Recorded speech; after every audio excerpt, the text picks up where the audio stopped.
we have Mr. Monty Metzger, who's a business angel, who'll be talking about the digital future, trends and opportunities you need to know about.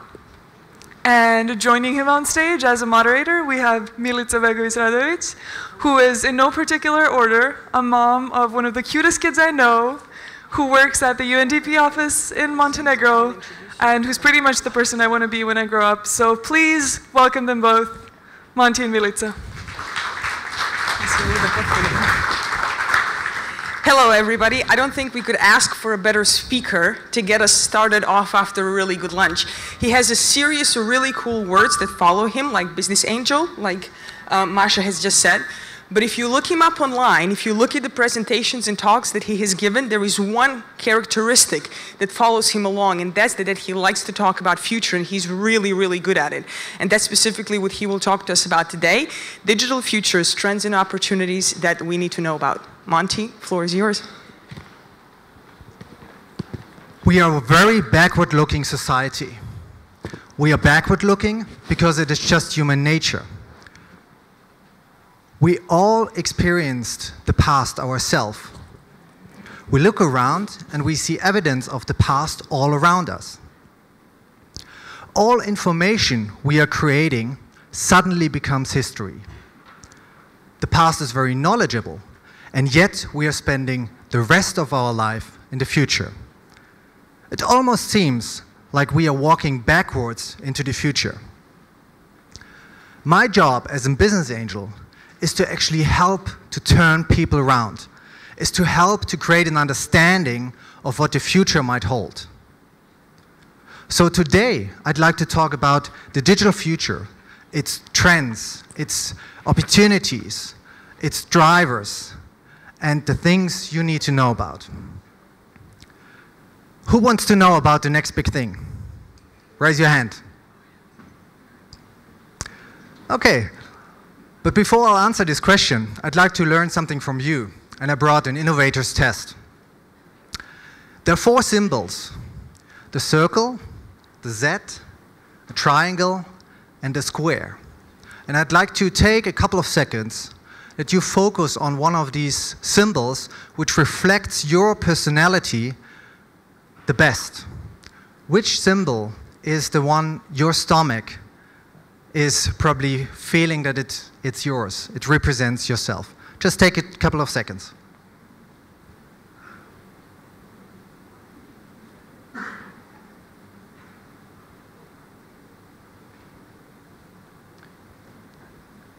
Did everybody find one of the symbols? Okay. So I'd like to ask you to stand up if you chose the square. Who got the square? 1, 2, 3. Okay, 2 more. The square stands for IQ. So I'll try to make it very simple right now for the next couple of minutes, as IQ in the room is not as high. Who took the triangle? Stand up, please stand up. Up and about, up and about. Stand up. So the triangle stands for creativity. So quite some creative people in mind. Chris here, that's good. What about the Z? Who had the Z? Okay, well said. Okay, the Z stands for leadership. And who had the circle? And who had the circle? Please stand up. Okay, just the rest. So the circle stands for sex and alcohol. So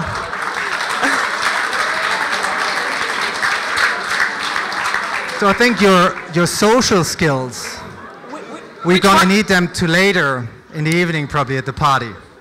Monty, which one are you? Which one do you choose? I'll tell you later. I'll tell you later. Okay, so low IQ, good party crowd, so let's keep going. I'd like to mention some of the greatest moments in digital history. So I went through the timeline and I picked a couple of them, like April 3rd, 1973, when Martin Cooper, a Motorola engineer, did his first mobile phone call with some of the press people. But you have to imagine this one, the mobile phone, was over a kilo, had probably 30 minutes of talking time, and took 10 hours to recharge. 1975, a supercomputer cost $5 million and had the capacity of computer power as an iPhone 4. So that's one of the dramatic price points in Moore's law, which has changed a lot. And then on March 15, 1985, actually the first domain was registered. Who knows what the domain was? Predrag? It was symbolics.com. July 16, 1995, Amazon went online. And on September 17, 1998, a guy from Ammersee, from Bavaria, close to where I grew up, Andy Bechtolsheim, founder of Sun, wrote the first check of 100K to Google Inc. The problem was, Google Inc. was not registered yet. So Larry Page thought, well, if the check says Google Inc., we're going to become Google Inc. So that was the start of Google. January 15, 2001, Jimmy Wales started Wikipedia, and we all know what happened after that. On August 9, 2006, MySpace welcomed the 100 millionth user. And now they're trying to rebuild it in a new form way. But during that time, Facebook was not even public yet. It was made public in September 26, so when it opened for everyone. But let's not focus on the past so much. Let's look into the future. So I'll try to shift perspectives and to look into the digital future. I brought a couple of trends, and I'd like to start with the digital Big Bang. Something which starts now and will probably hit and change the internet forever next year. And the key question is, what will happen when the internet grows from 23 top-level domains to more than 1,500? This is the internet pre-Big Bang. So we had a couple of top-level domains, sides to the top-level domains from the countries, like .com, .co, .me, .net, .org, .edu. And next year, we're going to look at the new internet, which looks like that. 54% of these new top-level domains are generic names, such as .shop, .education, .web. 39% going to be brands like .bmw, Mercedes, I don't know, Toshiba, something like that. 4% will be community-driven names, and 3% geographic. So the next generation of internet is being created by the forum ICANN. You know, the guys who are in charge of all the domains on the web. So they have opened a registration window last year where you could pay a registration fee of roughly 150 or 180,000 US dollars to register for your personal top-level domains. So I looked at that and thought, well, .monty would be pretty cool. And due to the high price, I thought, well, will it worth it? But I didn't apply, but almost 2,000 people or companies applied for top-level domains.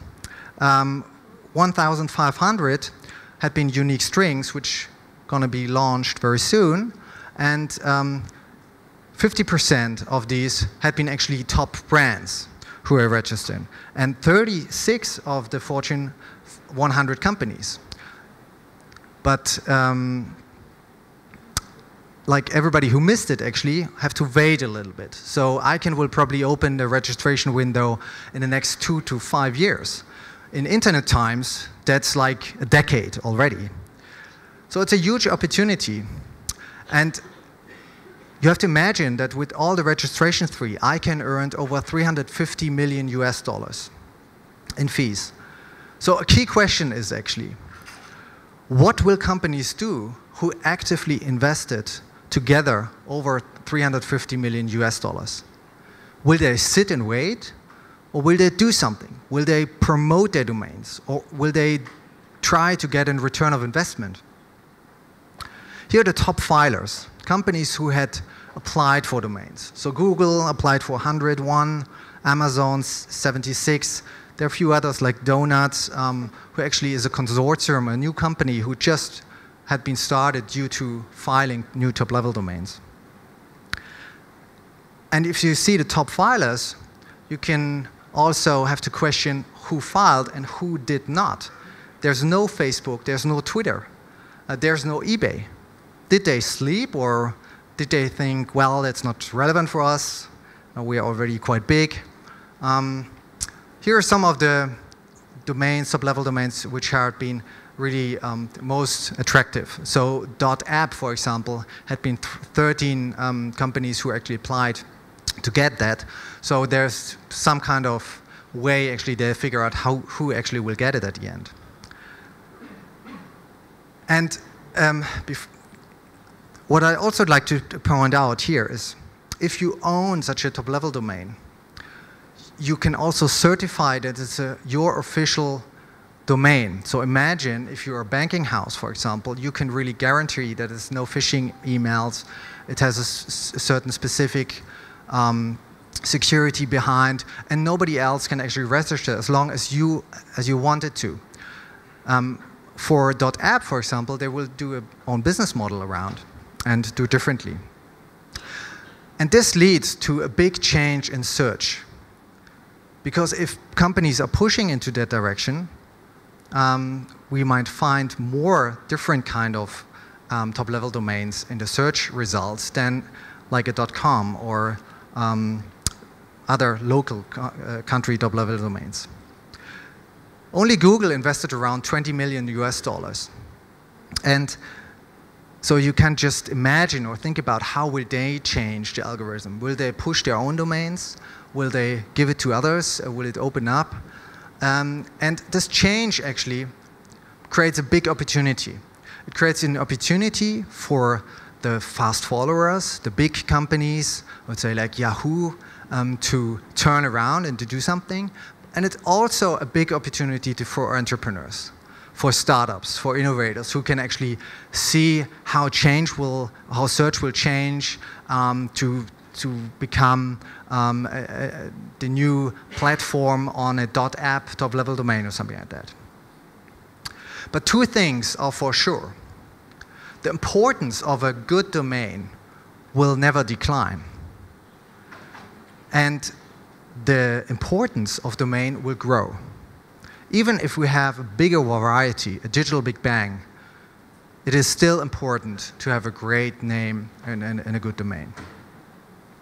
Let's jump to the next topic, connecting the unconnected. It's a big topic also discussed now at the UN week in New York right now. And I'd like to show you a couple of facts.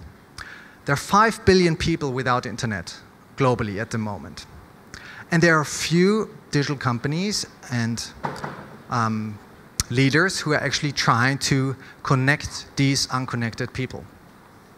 One project had been launched by Mark Zuckerberg recently called internet.org.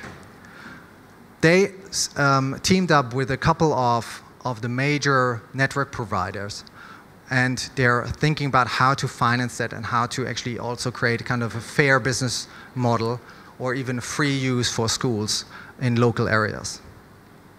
On the other side, there's Project Loon from Google.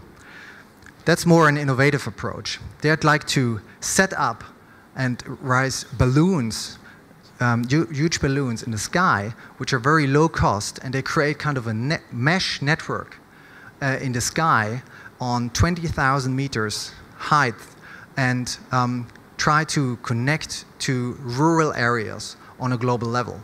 And these balloons are actually pretty smart. They can navigate on their own to find the best spot actually in height and like wind speed and everything to more or less stay on the same spot all the time.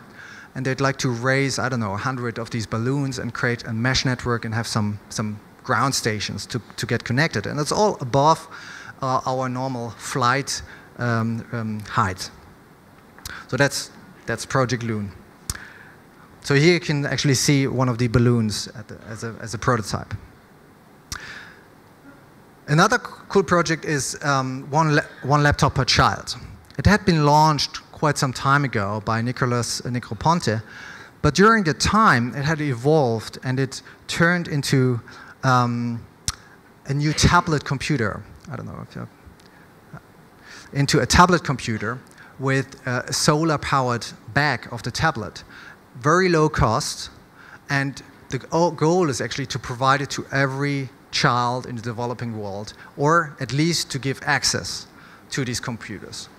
And it's all going back to how to connect the unconnected. Imagine if they have the access to the resources we have, to the information, to the education, online education, but also to feed their families. One cool startup is actually called SamaSource. It's a foundation, and they're revolutionizing microworking. So they are actually putting the small tasks of big companies like HP, Microsoft, Google into and outsource it to developing countries. And they are working on these workstations to actually do the little things for low price, fair price, but for them it's a huge opportunity to first of all have access, to learn how this works, and to also earn some money. So here on the left, on the right, there's the founder, Leila Janah, who started this. Another big movement, and the third trend I brought to you, is the human user interface. It changed a lot already in the last couple of decades, since we're now in the touch era of the iPads and iPhones. But at the moment, I have a big feeling that there's a new change coming. There's a lot of investment going into new startups who are also thinking about beyond an interface like we have it today. One you know is definitely Google Glass. Another one, which is going into the same direction, is a Japan company called Telepathy. They're going even a little bit beyond Google Glass to where you have your mind, which collects information, and with your brain waves you can control a mouse or something like that. And also looking quite good, I think. Another one is Leap Motion. It's a little device you put in front of your computer, and you can have gesture movements like on Matrix, and you can move things around. You can go from slide to slide just by swiping, stuff like that, without touching the monitor. And another cool company is providing an armrest, MYO armrest. And with that armrest, you can actually make gestures with your fingers. And you can tap with your fingers and then create actions. So it actually recognizes the impulses with your muscle in the arm. And so, for example, you can have toys like a drone which will be navigated by your arm just by pointing at it at different sections and go left and right. The next trend you have to look at and you have to keep in mind is the Internet of Things, the smart objects around us. It creates kind of a nervous system on a global level. And it's already quite huge, and it will become a tremendous network of things. By 2020, there will be over 50 billion connected devices. And basically, everything can be connected. From cows transmitting their data, roughly 200 megabytes per year, connected shoes, connected trees, connected lamps outside that can tell when they're broken and need to be exchanged, or even some mobile health things like for asthma people. The commercial use, which we'll see right now, is things like the Fitbit. It is not like a mobile health application, which is very needs to have some security, stuff like that. It's more like a wellness. It's like keeping you fit. A more medical thing is the Airstrip wireless monitor. They have like a digital plaster which you put on your chest, and then you can actually monitor your own mental vital signals or transfer it to your doctor. Another one is a little add-on for your iPhone called AliveCore. So you can also measure some of your medical information. Or you can measure your blood pressure with this blood measure application from a French company. And there's a startup who raised money on Kickstarter from Australia, which had a kind of an interactive light bulb. So you just put it in your normal light bulbs, but you can control the color as well as turning it on and off from your iPad. And this is something where the big guys actually slept. They didn't recognize that there's a market to get a connected light bulb, but they raised over $1 million within 2 days, so certainly some people want to have it. That's how it looked like. And these Internet of Things actually create also something else, the body area network. This is your personal network, which covers and documents your vital signs of your body. Some of us already have something like that, like you have the iPhone, you have your iPad, watch or something like that, which is connected already. But it will be more relevant. On top of that, we'll have digital and movable electronic print. So you can actually print on textile, you can print on paper, and this can create sensors for toys, for milk boxes, and the milk box can tell you when it's already outdated. Or you can just swallow a sensor to track how your medicine is going in your body. So context is king. And I've got some examples of what the power of context is. So here are some advertising. Don't take it too serious, but it shows how powerful the context of these things are. So who wants to open the car? Taxi. Want to have a drink? Or this delicious drink here in this newspaper. Somebody for an ice cream? Or who got thirst? So power of context, certainly something which is important. Another big movement, which also John mentioned, is the 3D printing, hardware on demand. The 3D printers are coming down in prices dramatically. So the maker movement, actually, they're creating these maker 3D printers, going down to a couple of $1,000s or even below, to have your own 3D printer. So hardware is becoming kind of it's not the key anymore. You can produce in very low pricing, and you just have to access a key data or a specific model, or you can basically send over some things and then print it out. So there are a couple of 3D printed products, but this one is actually the one which got into news a lot. That's the Wiki gun. So it's a 3D printed gun, and it's low cost, around 20 bucks, and it has dramatic, like very, very good shooting sensorics, and it's almost like a real gun. And they're actually increasing this a lot, the quality of these 3D printed products. And besides guns, there's definitely, you as a creative team here in the audience can think about a lot of other things. But now I'd like to jump into the social economy. What if the social media landscape we have turns into a known economy, a global economy? And the first example here I'd like to mention is Bitcoin. Bitcoin is the first social and global currency. It's been talked a lot during the time, and I can still imagine or remember the time when Second Life was used a lot. On Second Life, you already had the Linden dollar, which had been transferred globally and was kind of a gray network. And Bitcoin actually turned that idea into a peer-to-peer controlled environment. So it's very secure, it's very public, you can see all the transactions, and it's open source, so you can even download the code on GitHub. And even if it's still in the first steps, it seems that there's kind of a turning point of thinking about how we convey money, how we use it, and how we also pay on the digital world. Another social economy phenomenon is social reading. There's a platform called Rap Genius, and they started to explain rap lyrics. So you could click on different wordings and things, and they explained what it actually means. As you know, in all the hip-hop and R&B songs, it's sometimes complicated, especially for non-native speakers, to understand it. But it turned out to be very useful for other things as well. So they uploaded the Bible, they uploaded speeches by Barack Obama to explain what he actually meant with that sentence. Another thing is social discovery. There's a cool startup I work with in San Francisco called Trailer Prop. They're actually creating a way to find cool movie trailers and movies which you probably didn't heard about.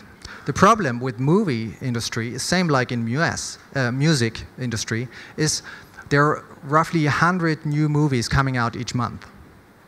But you probably just heard or read about one or two which do most marketing. But there might be 10 others which might be very interesting for you as well. So how to find the good things in the social media landscape? That's all about social discovery. Social sharing, it's growing dramatically. That's the numbers from back in 2005 to 2015. And basically, it says the digital information created and shared in zettabytes. So in 2015, we have 8 zettabytes of shared and published information, like you do on Twitter and Facebook. And just looking on photos, it's interesting that the green bar on top, that's not coming, I have to explain, the blue bar is probably from Facebook. Then there's a yellow or orange one which comes from Instagram, which grew because a lot of people used it. But then there's Snapchat, the green one. Snapchat is growing dramatically. And so just a couple of numbers on that. The number of photos shared per day on April 2013 was 140 million photos per day. Last but not least, there's instant service. Service with a push of a button. In Germany, we have My Taxi. While in the US, you have Uber and other services. You can actually just push a button, you get a service. Imagine this service with a push of a button into all different kind of industries. E-commerce, for example. There's another startup I work with, Wise Golf. They're actually producing golf balls on a premium level, and you can just click it and buy it instantly while you're playing golf with one button. Or smart add-ons. I know that we all love the touch device era, and you touch on your iPhone, but sometimes it's good to have a physical button. So there's a startup who launched on Kickstarter called Pressy, and it's this little button actually, which you put in your speaker headset connection, and it has a little button on top. So you put it in your headset, and then you have a physical button, and you can program it with all different kind of digital tasks. So if you click once, it sends an email out, or if you click 2, it says I'm not available and sends automatically an SMS to the text message to the guy who called. Whatever you'd like, turn on lights with your LifeX light bulb, something like that. So they raised also a couple of $100,000 in the last couple of days, and it's a pretty cool product. So 7 trends you need to watch. Digital Big Bang, rise of domains, connect the unconnected, human user interface, Internet of Things, hardware on demand, social economy, and instant service. But how practicable are these trends? How can you actually look and bring them into your daily life? What does it give you? To answer this question, I'd like to quote Steve Jobs. Right now is one of those moments that you are influencing the future. How is the future created? You have to think about how you can actually can take control over the future, how you can influence it. And to answer that, you have to think how people create the future, how you make decisions. And people make decisions today based on their interpretations of what the future holds. Or differently said, our visions of the future shape the actions today. So how can you influence the vision of the future to make the decisions you want to create? If we change people's visions of the future, we can change the way we make decisions. Here are a couple of things you can actually do to change the future and to create such a vision. Like on this conference, we can create a spark. We can drive the vision. We can cause the world to take notice. You can call John Biggs as long as you can until he writes something about you. We can implant new visions into the minds of the decision makers.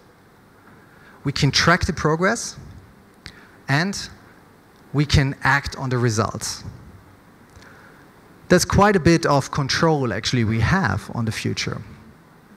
But how much control do we really have? Come on, really.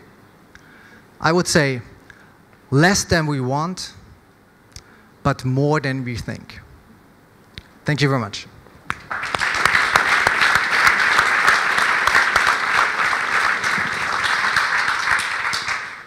Thank you very much for that presentation. The discussion on Twitter had finally stopped in terms of the circle, sex, and alcohol.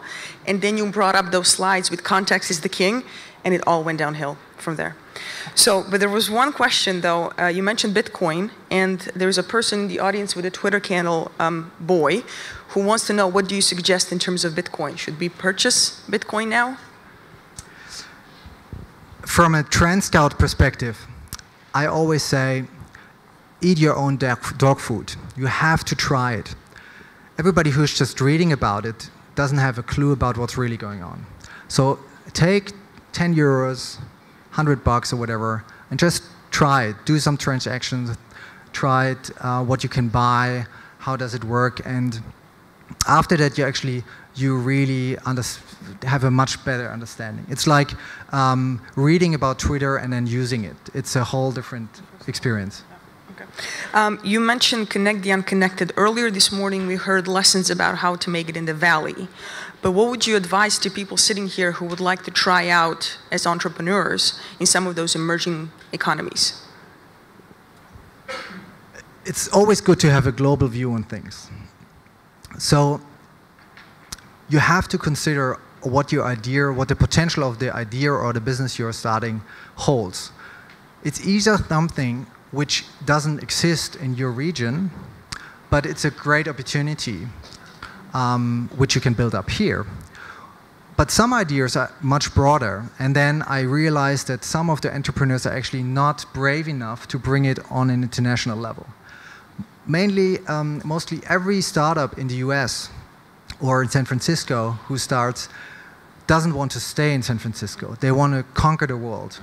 And if I talk to a lot of Berlin startups, for example, they're pretty happy with the German market because it's huge, but the idea is much bigger. So they could actually just try to also go to San Francisco for a couple of months to make it in different languages. That's the first step, something like that. So it depends on the thing you'd like to do, but think globally. Yep.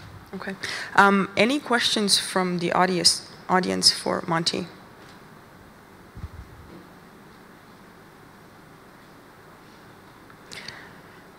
I've got like 33, so maybe I can jump in while they're thinking.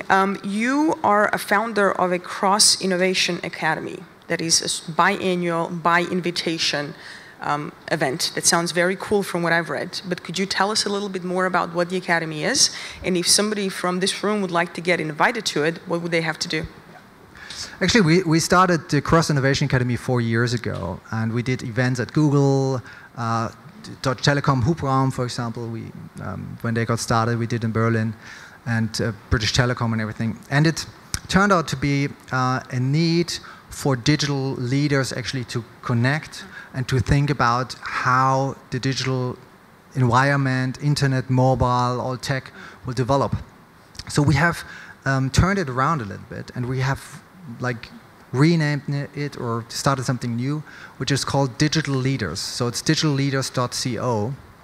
And that's basically the Cross Innovation Academy. It's the same format, very interactive. You learn a lot in a compressed time frame. And we teamed up with the Bavarian government and doing a couple of events globally. So we've done one in New York at the Harvard Club, and we're going to San Francisco October 8th. So that's the next event. And then we are going November 26, London, and then Tel Aviv, Moscow, to the main hotspots actually where innovation happens, and try to connect the digital leaders who are shaping our future. All right, so we have to have some digital leaders who are shaping our future in the room to be invited. To digital leaders. Okay, all right. You've had several talks in this region on this topic. You were in Zagreb earlier this year. So when you look at Southeastern Europe or the Balkans, where do you see some of the strengths in the startup sector when it comes to some of the trends that you have mentioned? I think the potential in that region is enormous. I met a lot of founders and entrepreneurs who are actually very passionate about what they do, and they love to innovate. And also, the alternatives in their country sometimes are not as good, so they could probably take on a normal job and earn a little bit of money. But if they're becoming an entrepreneur, it's not only like having a good job, it's also setting a dream into reality, or moving things, changing things, improving things in their own country, but also just doing things more internationally. So the crowd here is very creative. Of course, the infrastructure is not as dense as in other cities, but as I said, for some entrepreneurs in Berlin or in Germany are, for example, too relaxed, probably too laid back, and they're not picking up in speed as some of the people I met over here. So I think the opportunity is great, and yeah, good startups here around. You're very passionate about what you do, and it's, we have one question that might be more interesting than mine. Yeah, please.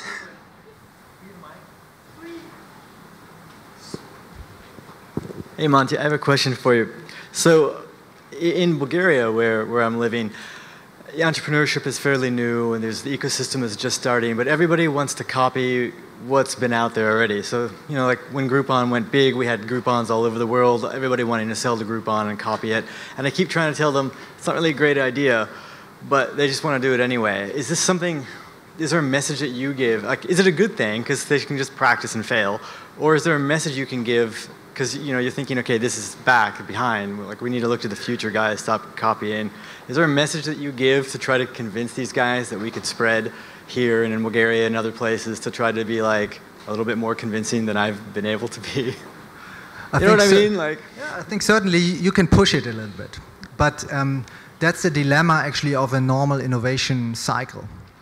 If you look at things which had been developed in Europe, it had been copied in China very rapidly. So a microwave, a fridge, they've done it cheaper, better, faster in China. And they copied it. And it's same happening in the internet as well. If there's a new startup featured on TechCrunch, there will be 10 people in China working on that to copy that. And what is happening now on a certain level, certainly to fridges and everything, they're having an own R&D department. And also in China, where I lived for a couple of months to build up a company, is actually they are innovating themselves. They are not only copying, they need some time to actually learn how things are working. And then they're thinking, well, we could actually do it a little bit better and transfer it. And then the next phase is to actually do things on their own and think, let's do something really Chinese or Bulgarian, and which nobody thought of. So it's kind of an innovation life cycle, where first phase is you blindly copy it, and then you realize, well, it doesn't work in our country like that. Or the next phase is that you adapt it, and then there's real creativity and innovation happening after that. And you see it in all different kind of industries happening. So you can push it to make it faster, but I think people have to make their own failures first, or to just copy things which haven't been there. Any other questions? Yeah, one here. Okay.